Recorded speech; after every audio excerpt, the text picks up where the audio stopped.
How's it going, boys and girls? Andre here. Just driving back from Manchester, just off the M6. Hope you can hear me okay, because I'm on the dual carriageway. It's pretty loud. But yeah, I just want to talk a little bit about the protest yesterday at Old Trafford against the Glazers. I went up, and they were good. You know, it's just good. It's good that to see so many fans protesting against the Glazers, and like, I've just been thinking on the way home.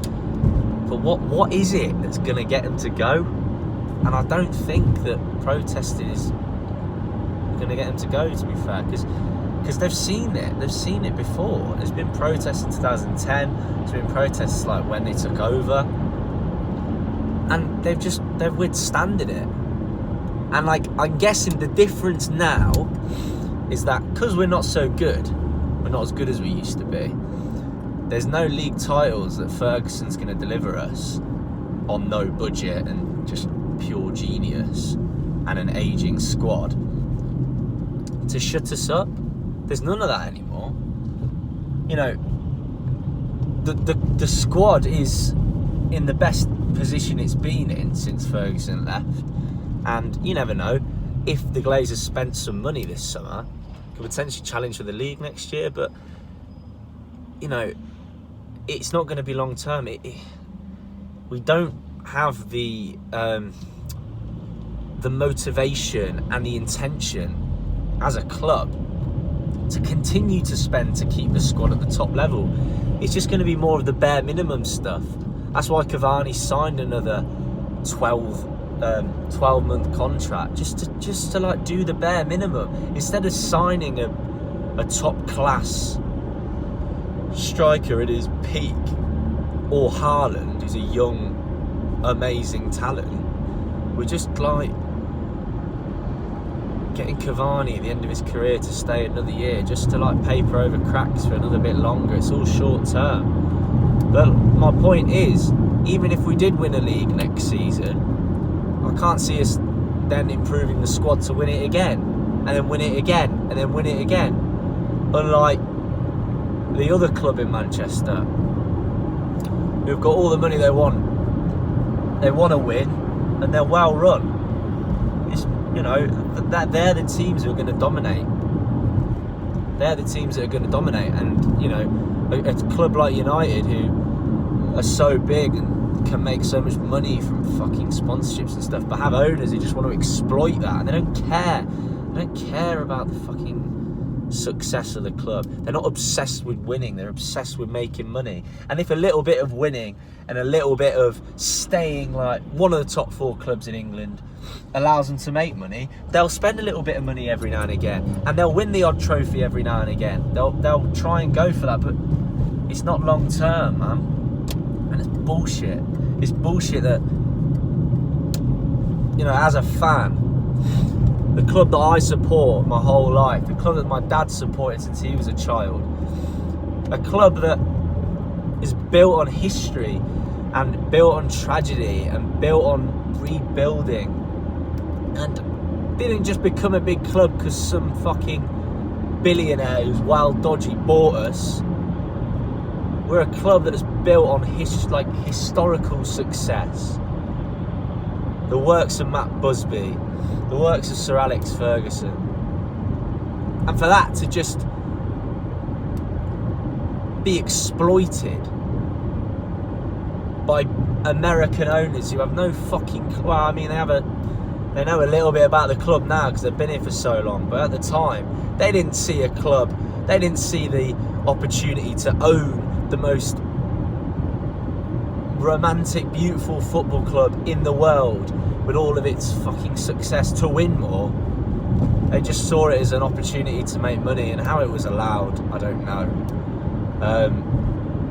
But my point is, now the success is reducing in size.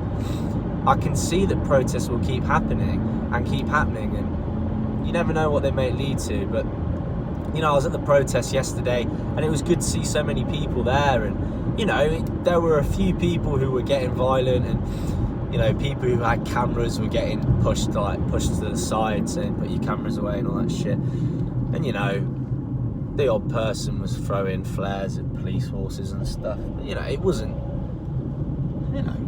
like people were getting fucking battered or anything. But it was the odd thing that made you just think, left a little bit of a sour taste in your mouth. But this is what fucking fans are turning to, because they're getting desperate and they're getting sick of this shit. But as I said, you know, our protest is the way forward to get the Glazers out. I think as United fans now, after all the Super League shit, and you know, the government have spoken out about doing something about fans having more of a say in the running of their football clubs, that's what we've got to hope for. We've got to hope that something gets, you know, everyone's talking about the 50+1 rule. That's not going to happen. That's not just going to get legislated and then as of this date all football owners are going to have to sell 50+1 of the shares. It's not going to happen. 50% of the shares plus one share. It's not going to happen. These are like private investors who now technically own businesses. You can't just force them to sell. But what we've got to hope for is something.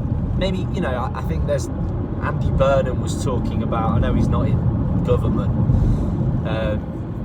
but he was talking about something to do with season ticket holders being able to have a say and being able to veto stupid decisions owners are making. But it's a step in the right direction. And if we keep the pressure up by protesting, and I'm sure more boycotts, you know, boycotts of sponsors are getting talked about at the minute. That may lead to stuff.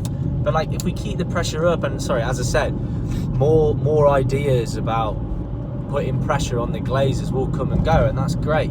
If we keep that pressure up, and you know, hope that government legislation can lead to some more government legislation, which can snowball into something else. You know, you never know what happens, and Man United might get to a position where, because the Glazers don't have as much control as they like, they might not see it as much as an asset anymore, and they might sell up. But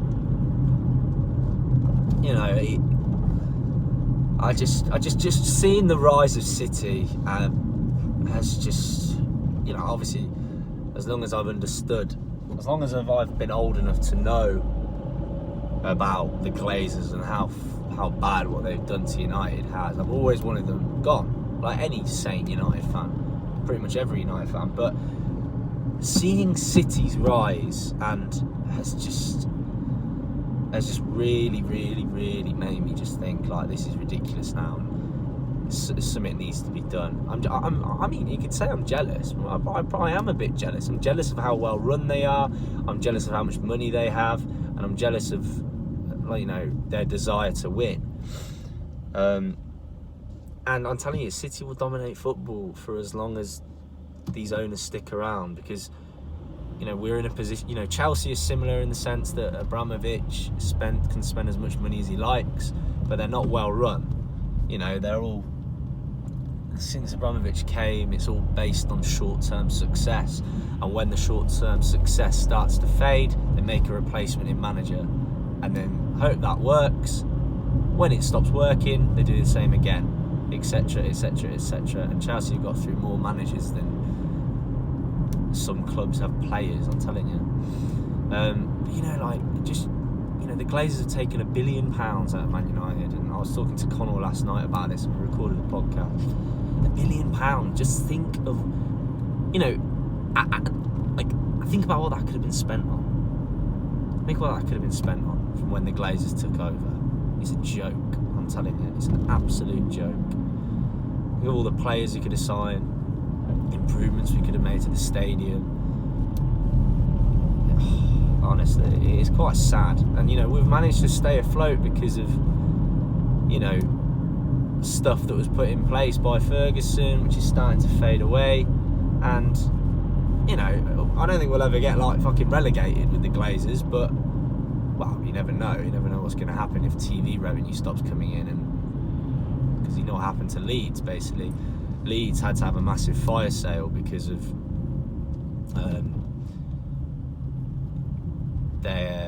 shit with ITV and stuff. But yeah, I'm jealous of City. I'm jealous of how well run they were. If fans own United, if fans own 50+1, Man United are very unique in the sense that they make money as a football club because of the size of the brand and the followers on social media, the sponsors, the fans.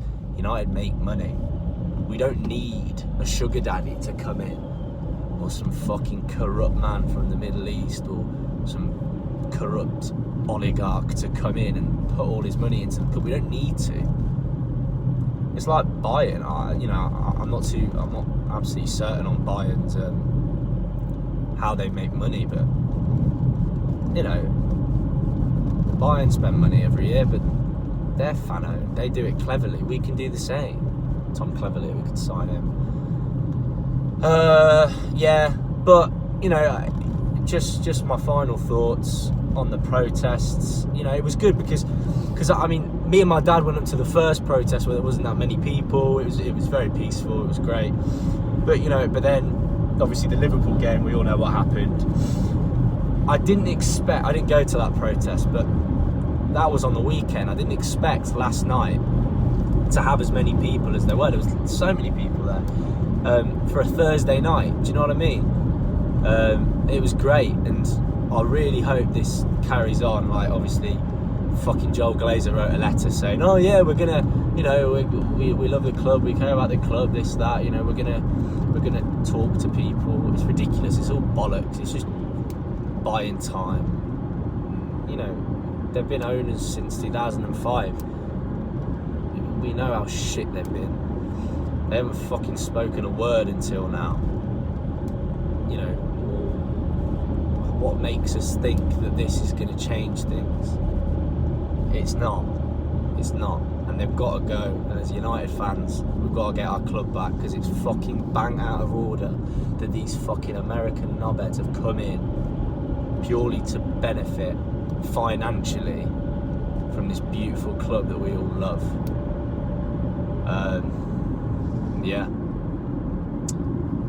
I'm nearly home now. Wow, I'm just gone through Balsall Common, getting up to Kenilworth.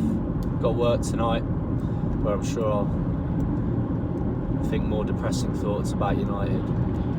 But yeah, it's like last night was a great example. Like we played Liverpool. It was a bad day at the office. But it was similar in the sense to Leicester. That obviously Leicester we lost 2-1, and we had a completely different squad out.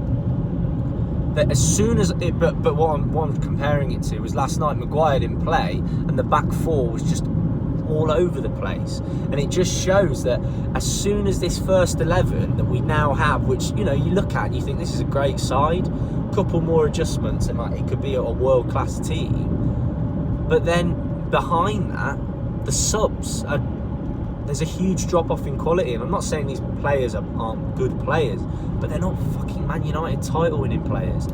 Look at City. A player drops out, and a player of similar standard comes back in, and that's why they can win games on the bounce. So many games on the bounce. But anyway, take care, guys.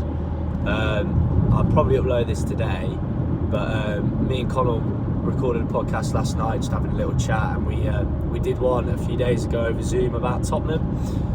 So yeah, bye everyone.